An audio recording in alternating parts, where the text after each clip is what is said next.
What is the most toxic social media platform? Whichever one you use the most. My Instagram feed is literally just art.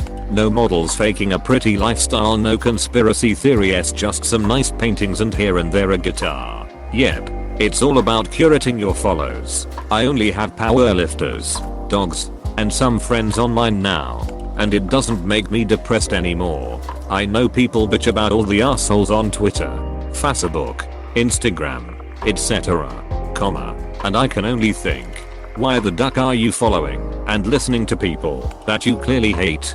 Doesn't make any sense to me. I've found that Instagram is good because it's pretty much only stuff from people that you follow and some advertisements. Unlike Facebook and Twitter where there's a lot of sharing and liking filling up your feed. Twitter, but some subs on Reddit give them a run for their money. The way I describe Twitter is that everyone is mad at everything all the time. And by the time they ask why, they're mad at a new thing. My favorite description of Twitter is one I saw in an image once. It goes something like this. 90% of Twitter is people imagining a guy, tricking themselves into believing he's real, and then getting mad about it. Apostrophe.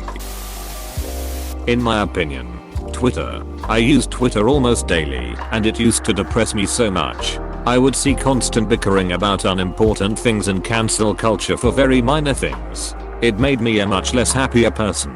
Ever since leaving Twitter, I've been happier just living my life without being afraid of other people's judgments. Couldn't agree more. Deleted Twitter about a year ago, and it was probably the best decision for my mental health. Twitter is a mean and evil place. Twitter has an unfortunate amount of toxicity. I've seen it from a lot of different demographics, each believing other demographics are evil. They're all a bit toxic emo, but Twitter is probably the worst. The whole format seems to encourage angry comebacks, insults, sensationalism and conflict, with no room for a nuanced conversation to happen. You just described Reddit, lol, but worse. On Twitter people actually know who you are. On Reddit, it has all that, on top of all of us really not giving a duck. Because no one knows who the hell we are. Lol. I don't mind Instagram, because I use it to post art and pretty much exclusively follow artists and art hashtags. If you tailor your feed it is much more tolerable. My wife's Instagram feed is full of nonsense and people posing in sunny locations. IG is the last social media I participate in. It's only art, history, and fashion for me. Not a single political or conspiracy post in my feed. All of them. Twitter, cancel/outrage culture, pop fancoms, unfunny reaction pics, because words are too hard, and unhelpful trending sidebar that you need to visit /r/at off the loop to figure out what's going on. IG/FB, influencers and misinformation, and TMI on people you actually know. Also new. Shitty UI for IG. YouTube. Clickbait and the nobody, literally nobody, meme repeating ad nauseam in the comments section. Tumblr. Dying from thirst. 4chan. Half-dead hairless cat caked in its own feces, and revels in it. Reddit. Pretentious know-it-alls with popular opinions, but act like they're unpopular. Pretends to be intellectual by being condescending. Thinks it's above all of the former sites, but is just as shitty, but doesn't know it. All of them are toxic for so many reasons. Instagram. Social media influencers promote an unachievable life and unrealistic body standards that consistently lower people's self-esteem. Tumblr. The most toxic part of any fandom can be found here with obsessive fans that sexualize and ship real-life people, or minors, and seem to fetishize the LGBT+ community. Twitter. Politics and cancel culture everywhere. Everyone just seems so cruel for no reason. Facebook. No one seems to have a sense of logic here. With rampant anti-vaxxers/maskers etc. You see the worst of people you once respected. Reddit. You get harassed or downvoted into oblivion for having an opinion. I was going to correct this spelling error, but people seem to be having fun with it, so I'll just leave it. Lol. Close bracket. # opinion detected. It's all toxic to be honest. Reddit has gotten very toxic over the past few years. Any website with comments, There is a deal site I use for voting on deals, and even the comment section on that people argue all the time when it's meant to be a site about helping each other find the best deals on things. I think ideally, most of it should be avoided, but I keep struggling to stay away. Hence why I'm here posting this pointless comment. I wish I could find a good way of being able to keep up to date on things I enjoy or see new things I might like, while also being able to filter the crap and the toxic. But I never can, and I always relapse to posting. Can't help it. Although I've mostly cut out direct social media. Never had a Facebook account. Have Twitter but only browse my timeline now and again. Don't use Insta etc, but it's just as bad on the things I do use or any website that has a comment section. From teenagers' point of view, definitely TikTok. The majority of trends on there are to do with whether your body is good enough or if you're considered pretty enough. I think TikTok is basically just early 2010s Tumblr all over again. I'm very skinny due to a disability I have that makes it difficult for me to put on or keep on weight, and teenage girls with AIDS constantly followed me on Tumblr, and it was so ducking sad. On one hand I was intensely uncomfortable being used as inspo because I'm very ill, but so are they, and it was just heartbreaking. I talked to a few of them and tried to meet them where they were at and tell them it's okay if they are not ready to recover, but it's still a good idea to try and see a therapist about the underlying issues that led to their ed in the first place. I just hope I reached at least one of them. Facebook seems to make people anti-logic, anti-science etc. It offers no benefit except a place to keep pictures and see how insane your old relatives are becoming. I don't really use Facebook, but when the pandemic first started, my mom posted a reminder to wear masks. One of her cousins commented on the post saying something along the lines of science being wrong, and she shouldn't disrespect our great leader because he, my mom's cousin, sacrificed his life for the country. He served in the Marines. My mom called him a pose and deleted him along with the rest of that side of the family. He said he had sacrificed his own life. It's a narrative that Trump gave up his billionaire lifestyle to save America. It's ducking stupid, but it's out there. Reddit/Twitter don't seem to like opinions. I don't agree with you. Instagram. Everything is fake. Perfect place to make yourself insecure. Depends on what you follow, I guess. All I see in my feed are Simpsons screenshots and pictures of pretty handwriting. I imagine the default experience for a new user is pretty crappy though. I always want pictures of pretty handwriting. Mine is full of art, 3D models, and pretty handwriting too.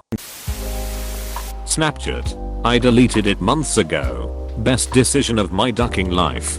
Yes. I feel like it ended up being pressure to always be doing something cool to send to people. Pre-covered at least. Got rid of it a few years ago and haven't looked back. Sounds like a good incentive to do new and interesting things every day to me. Although the competing for who has the better life part is toxic on all social media. Twitter. People create bubbles of identical opinions and engage in these echo chambers of circle jerking and gradually convince themselves that this is the objectively correct opinion because everyone around them thinks in the same way. And when people with different opinions try to engage with them, it's so much easier for them to just go back to their bubble where people will keep telling them how right they are rather than to actually engage with those people. This means that they never get exposed to different views and they grow more and more hateful towards those views because they see them as evil aliens that try to disrupt their happy bubble. Any social media is guilty of this, but Twitter is so much more in that sense, for some reason. The absolute Britney Spears forum. Leave Britney alone.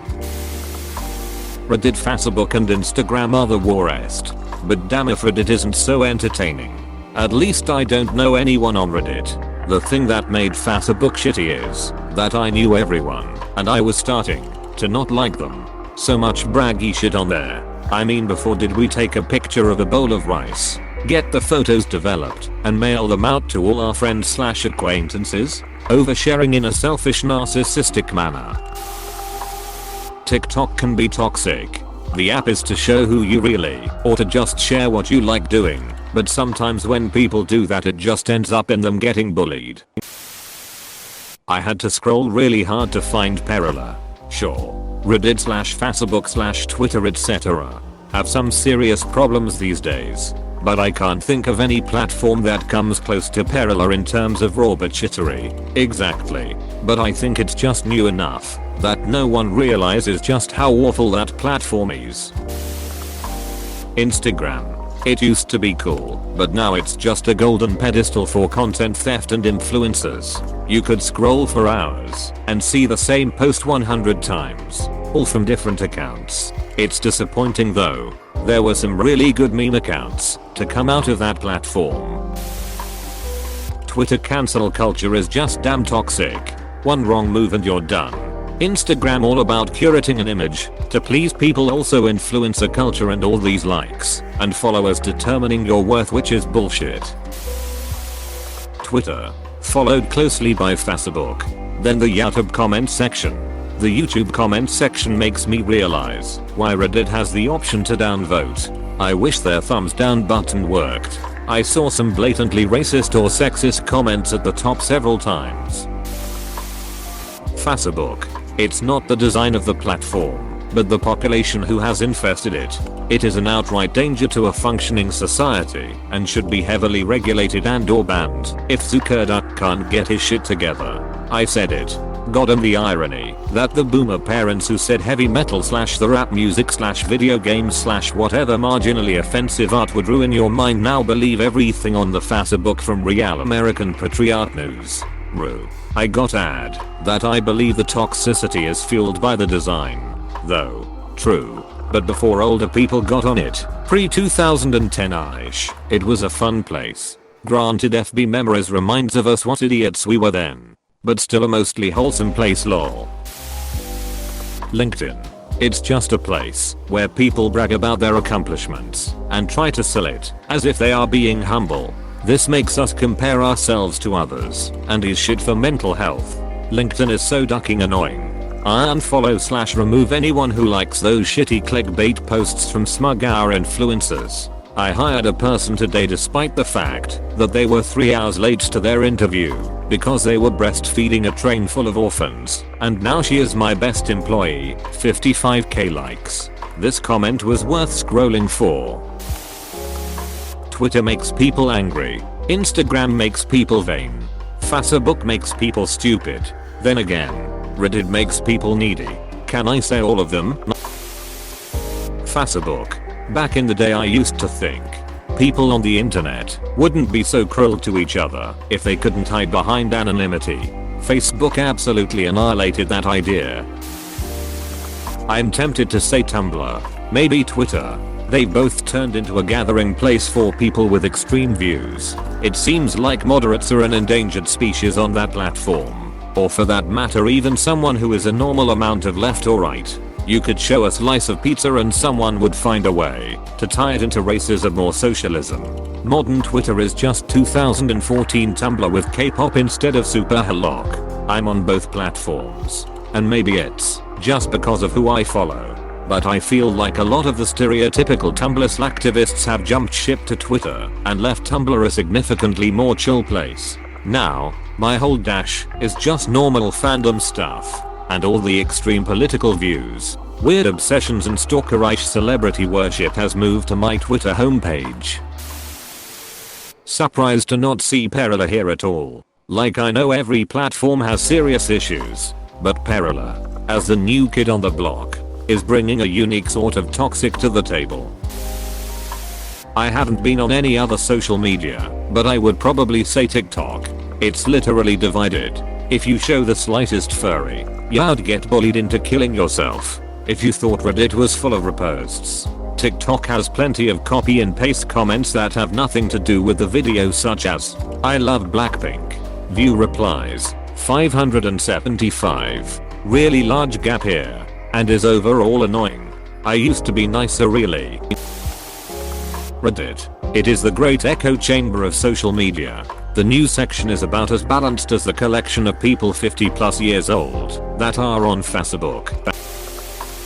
Tinder, if we're being honest. It's the most shallow and heavily abused of them all.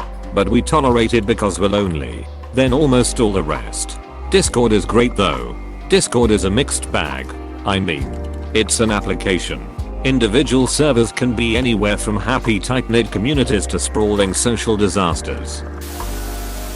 Parler. Something like that. It's where the alt-right is migrating now that Twitter has been flaring Trump's posts as lies. Parsley. Parley? Parler. Facebook. The hatred coming from my friends towards each other over that election was too much to deal with. People who were friends for decades were at each other's throats, even though they all got along up until this point over the span of several presidents.